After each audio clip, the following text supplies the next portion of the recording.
మంగళవారం నేతాజీ సుభాష్ చంద్రబోస్ జయంతి సందర్భంగా నల్గొండ జిల్లా కేంద్రంలో నేతాజీ సుభాష్ చంద్రబోస్ విగ్రహానికి పూలమాలలు వేసి ఘనంగా నివాళులర్పించారు. ఈ సందర్భంగా జనగణమన ఉత్సవ సమితి అధ్యక్షుడు కర్నాటి విజయ్ కుమార్, నల్గొండ ఆర్డీఓ రవిలు మాట్లాడారు. మంగళవారం నేతాజీ సుభాష్ చంద్రబోస్ జయంతి సందర్భంగా నల్గొండ జిల్లా కేంద్రంలో నేతాజీ సుభాష్ చంద్రబోస్ విగ్రహానికి పూలమాలలు వేసి ఘనంగా నివాళులర్పించారు. ఈ సందర్భంగా సామూహిక నిత్య జాతీయ గీతాలాపన, తృతీయ వార్షికోత్సవంతో పాటు నిత్య జాతీయ గీతాలాపన విస్తరణ కార్యక్రమాన్ని నిర్వహించారు. అనంతరం నేతాజీకి చెందిన ఆజాద్ హిందూ ఫౌజ్ జెండాను ఆవిష్కరించారు. ఈ సందర్భంగా జనగణమన ఉత్సవ సమితి అధ్యక్షుడు కర్నాటి విజయ్ కుమార్, నల్గొండ ఆర్డీఓ రవిలు మాట్లాడుతూ, మీరు నాకు రక్తాన్ని ఇవ్వండి, నేను మీకు స్వాతంత్రాన్ని ఇస్తానని చెప్పి ప్రజలను స్వాతంత్ర ఉద్యమానికి పురుగొల్పారని అన్నారు. దేశంలో తొలిసారి ఆజాద్ హిందూ ఫౌజ్ పేరుతో సైన్యాన్ని ఏర్పాటు చేసి బ్రిటిష్ ప్రభుత్వంపై ప్రత్యక్ష యుద్ధం ప్రకటించారని అన్నారు. దేశాన్ని కాపాడుకోవాలంటే అహింస ఒకటే మార్గం కాదు, పోరాటాలు కూడా చేయాలంటూ గాంధీకి వ్యతిరేకంగా పోరుబాటు పట్టి ఎంతో మంది దేశభక్తులకు దిశానిర్దేశం చేశారని అన్నారు. జై హింద్ అనే నినాదం రూపకర్త సుభాష్ చంద్రబోసేనని అన్నారు. 20 ఏళ్లకే దేశంలో ప్రఖ్యాతిగాంచిన ఇండియన్ సివిల్ సర్వీస్కి ఎంపికైన దేశ సేవ కోసం తన పదవిని తునప్రాయంగా వదులుకున్నారని అన్నారు. గాంధీ యొక్క అహింసావాదం మాత్రమే స్వాతంత్ర సాధనకు సరిపోదని, పోరుబాట కూడా ముఖ్యమని భావించి జపాన్ సహాయంతో ప్రైవేట్ సైన్యం ఏర్పాటు చేసుకుని బ్రిటిష్ ప్రభుత్వ వ్యతిరేక పోరాటం కొనసాగించాడన్నారు. అహింసవాదంతో స్వాతంత్ర ఉద్యమం నడిపిన నేతాజీ చరిత్రలో నిలిచిపోతారని భువనగిరి మాజీ ఎంపీ బూర నర్సేగౌడ్ అన్నారు. ఈ కార్యక్రమంలో మాజీ పార్లమెంట్ సభ్యులు బూర నర్సేగౌడ్, అదనపు SP Vitthal Reddy, municipal chairman Abagoni Ramesh, Janaganamana Utsava Samithi ప్రధాన కార్యదర్శి కొల్లెనుపాక రవికుమార్, సహాయ అధ్యక్షులు దోసపాటి శ్రీనివాస్, చందా శ్రీనివాస్, పూల జనార్దన్, నాగేందర్, శ్యామ్ సుందర్ రెడ్డి, ప్రదీప్ తదితరులు ఉన్నారు.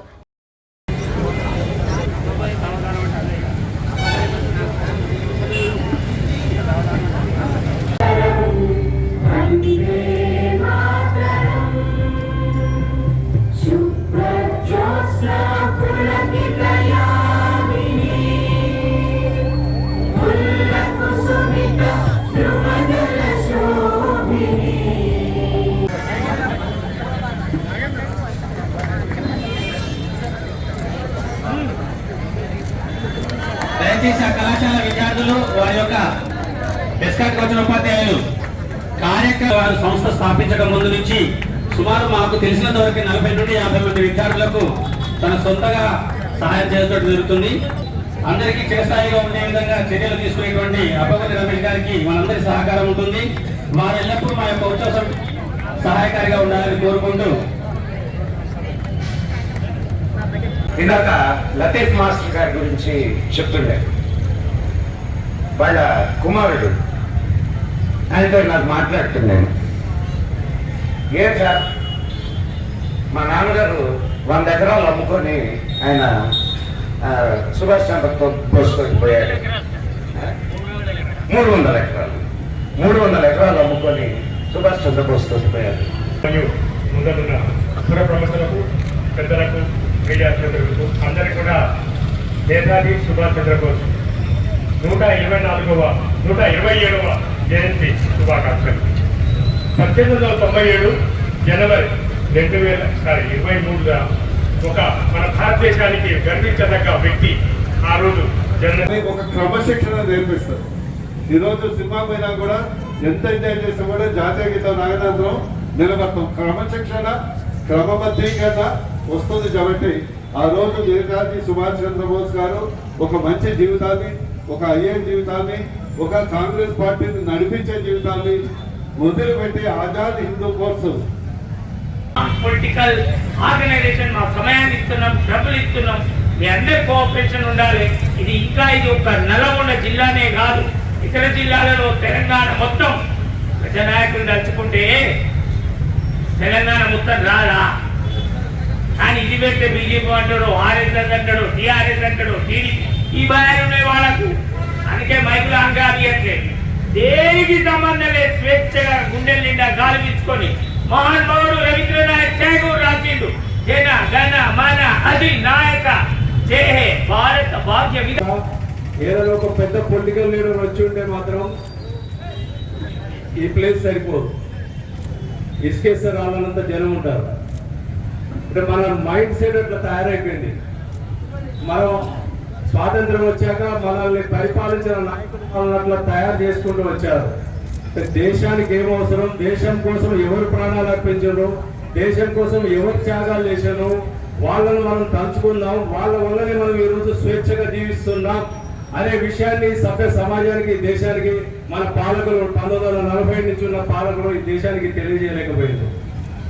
కాపాడడం కోసం పోరాడిన వారి జన్మదినం సందర్భంగా ఈరోజు ఏర్పాటు చేసినటువంటి జయంతి సందర్భంగా ఏర్పాటు చేసినటువంటి ఈ కార్యక్రమానికి అధ్యక్షత వహిస్తున్న జనగణమన ఉత్సవ సమితి అధ్యక్షులు అన్న కర్ణాటి విజయ్ కుమార్ గారికి, అదేవిధంగా ప్రధాన కార్యదర్శి రవికుమార్ గారికి, అదేవిధంగా ఈ వేదికకు ముఖ్య అతిథులుగా విచ్చేసినటువంటి మదన్ మోహన్ గుప్తా గారికి, చొల్లేటి ప్రభాకర్ ఐఏఎస్ రిటైర్డ్ గారికి, అదేవిధంగా ఎక్స్ ఎంపీ భువనగిరి పూర నర్సయ్య గౌడ్ గారికి, అదేవిధంగా ఘనశ్యామ్ సార్ గారికి, అడిషనల్ ఎస్పీ గారి విఠల్ రెడ్డి గారికి, మరియు వేదిక మీద ఉన్న పెద్దలకు, మరియు ఇక్కడికి విచ్చేసినటువంటి పుర ప్రముఖులకు, విద్యార్థులకు, మీడియా మిత్రులందరికీ కూడా హృదయపూర్వక నమస్కారాలు తెలియజేస్తా ఉన్నాం. మనకు ఇంతసేపు పెద్దలందరూ చెప్పిండ్రు. ఆజాద్ గారి గురించి మనం చెప్పాల్సింది ఏం లేదు, సుభాష్ చంద్రబోస్ గురించి. ఎందుకంటే మనం చిన్నప్పటి నుంచి చదువుతూనే ఉన్నాం, చూస్తూనే ఉన్నాం. వారి పోరాట పటిమ మనందరికీ తెలిసిందే. దాన్ని స్ఫూర్తిగా తీసుకొని విద్యార్థులందరూ కూడా ముందుకు పోవాల్సిన అవసరం ఉంది. ఇందాక విజయ్ కుమార్ గారు చెప్పినట్టు మనం ఏం యుద్ధం చేయాల్సిన అవసరం లేదు, సమాజ సేవ చేసుకుంటూ ప్రజలందరితోటి కలిసిమెలిసి ముందుకు పోతే మంచిగా ఉంటుందని నా ఉద్దేశం. కాలేజ్ పిల్లలు ఈ ప్రోగ్రామ్ చేయాలి. యాక్చువల్లీ రియల్గా చెప్పాలంటే ఈ స్టేజ్ మీద యంగ్స్టర్స్ కూర్చోవాలి. ఇంకా స్పీచెస్ ఇస్తే ఏం కాదు. యాక్చువల్లీ పిల్లలు చెప్తే వినరు, చూసి చేసుకుంటారు. వాళ్ళ ముందు మోడల్స్ ఎవరున్నారు? వాళ్ళ ముందు models cinema hero, cricketers, politicians ఉంటారు. వాళ్ళ ముందు ఘనశ్యామ్ మోడల్గా ఉండదు, అది ప్రాబ్లం. వాళ్ళ ముందు విజయ్ సార్ మోడల్ ఉండదు, అది ప్రాబ్లం. వాళ్ళ పాకెట్లో హీరో హీరోయిన్స్ ఫొటోస్ ఉంటాయి, తల్లిదండ్రులు ఫొటోస్ ఉండవు, అది problem. Subhash Chandrabose Indian civil service రాసినప్పుడు మ్యాక్సిమం ఏజ్ 19 సంవత్సరాలు మాత్రమే. 19 సంవత్సరాలలో 57 దేశాల నుంచి ఇండియన్ సివిల్ సర్వీస్ రాసిన వాళ్ళల్లో మన భారతదేశం నుంచి 3 మాత్రమే సెలెక్ట్ అయ్యారు. ఆ 3లో వందే మాతరం రాసినటువంటి రోజు సుభాష్ చంద్రబోస్ అనగానే ప్రతి భారతీయుడి గుండె ఒక 2 ఇంచులు పెరుగుతుంది, చేతులకు రోమాలు నిక్కబడుస్తాయి.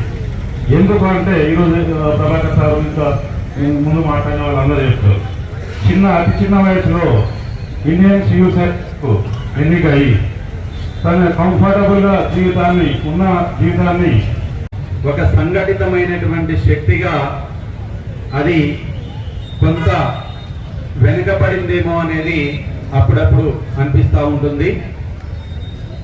అయితే దేశభక్తి అనేది ఏ ఒక్కరితో పరిమితం కాకోకుండా దేశభక్తిని కొన్ని రాజకీయ పార్టీలు వాటి యొక్క మనుగడ కోసం దాని వెనుక ఉన్నటువంటి శక్తిని వాళ్ళు మెట్లుగా మలుచుకునేటువంటి స్థితి ఈ రోజుల్లో ఉంది. నేతాజీ సుభాష్ చంద్రబోస్ 27వ జయంతి రోజైన పరాక్రమ దివస్ శుభాకాంక్షలు నల్లగొండ ప్రజానికానికి. నేతాజీ సుభాష్ చంద్రబోస్ భారతదేశ స్వాతంత్రోద్యమ వీరులలో అగ్రభాగాన నిలుస్తాడు. ఈ దేశ స్వాతంత్రం కోసం 7,50,000 మంది ప్రాణాలు అర్పిస్తే వాళ్ళందరిలో గొప్పగా చెప్పుకునే వ్యక్తి నేతాజీ సుభాష్ చంద్రబోస్. చాలామంది అనుకుంటాం మన పాఠ్యపుస్తకాల్లో చిన్నప్పటి నుంచి గత 60-70 ఏళ్ళ నుంచి మనం చదువుతున్నాం. స్వాతంత్రం ఎవరు తీసుకొచ్చారంటే మహాత్మా గాంధీ, అదొకటే పేరు. ఆ తర్వాత రెండో పేరు జవహర్లాల్ నెహ్రూ అంటారు. మన మొట్టమొదటి ప్రధానమైన దౌర్భాగ్యంగా మనం ఆయన స్వాతంత్రం తీసుకొచ్చామంటాం. మనం అదే చదువుతున్నాం పుస్తకాలు. కానీ అసలు చరిత్ర బ్రిటిష్ వాళ్ళు రాసుకున్న అప్పటి గవర్నర్ జనరల్ వాళ్ళ పుస్తకంలో రికార్డెడ్ ఏంటంటే భారతదేశానికి స్వాతంత్రం ఇంత త్వరగా ఇవ్వడానికి కారణం ఏంటంటే నేతాజీ సుభాష్ చంద్రబోస్ అని చెప్పడం జరిగింది. ఇంటర్వ్యూలో కూడా తను ఓపెన్గా చెప్పాడు, ఇది రికార్డ్ అయి ఉన్నది. మరి మహాత్మా గాంధీ మిగిలిన జవహర్లాల్ నెహ్రూ పాత్ర ఏంటంటే మినిమల్, అంటే వారి పాత్ర కూడా ఉంది కానీ అది మినిమల్ రోల్. కానీ ఎవరైతే ఈ దేశ స్వాతంత్రం కోసం పోరాడే ఇంకా అన్నిటికంటే గొప్ప విషయం ఏంటంటే శ్రామికులు, కూలి పని చేసుకునే శ్రామికులు వారి చెప్పులు విడిచి సెల్యూట్ చేస్తుంటే నిజంగా వాళ్ళకు సెల్యూట్ చేయాలనిపిస్తుంది. నిజమైన విద్యావంతులు వాళ్ళే అనిపిస్తుంది, నిజమైన దేశభక్తులు వాళ్ళే అనిపిస్తుంది. నేటి యువత కూడా అదే రకంగా స్పందించాలని, అదే రకంగా దేశభక్తితో ఉండాలని కోరుకున్నాను. థ్యాంక్ యూ అనండి. జై హింద్. జరిగింది. అంతేకాకుండా ఆంధ్రప్రదేశ్ నుంచి కూడా ఇక్కడికి వచ్చి ఇది ఉద్యమం ఎలా జరుగుతుంది అనేది గమనించి అక్కడ కూడా ఈ ఉద్యమాన్ని ముందుకు తీసుకెళ్లాలని అక్కడి వాళ్ళు ప్రయత్నిస్తున్నారు. ఇది చాలా శుభ పరిణామం. ఎప్పుడైనా మంచి పెరిగితే సంతోషించాలి, చెడు పెరిగితే బాధపడాలి. మంచి పెరుగుతుంది కాబట్టి సంతోషిద్దాం. ఇది 10 మందికి పంచేటటువంటి ఒక మంచి విషయం కాబట్టి అందరం పంచుకుందాం. జాతీయ గీతాన్ని ఆనందంగా భక్తితో ఆలాపిద్దాం. ఈరోజు సుభాష్ చంద్రబోస్ జయంతి. సుభాష్ చంద్రబోస్ జయంతిని ఇంత ఘనంగా ఏర్పాటు చేసుకోవడం నిజంగా మన అదృష్టం. ఇన్ని సంవత్సరాల తరువాత సుభాష్ చంద్రబోస్ యొక్క గొప్పదనం, సుభాష్ చంద్రబోస్ చేసినటువంటి త్యాగాలు, ఇవన్నీ ఆయన సీక్రెట్ ఫైల్స్ బయటకు వస్తున్నాయి.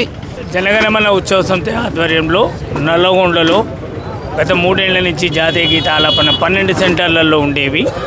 ఈ రోజు నుంచి 1 టౌన్లో కూడా ఒక 5 సెంటర్లలో, భాస్కర్ టాకీస్, ప్రకాశం బజార్, 1 టౌన్ పోలీస్ స్టేషన్, బోల్ సిటీ, ఈ విధంగా ఒక 5 సెంటర్లలో ఈ రోజు నుంచి ప్రారంభమవుతుంది.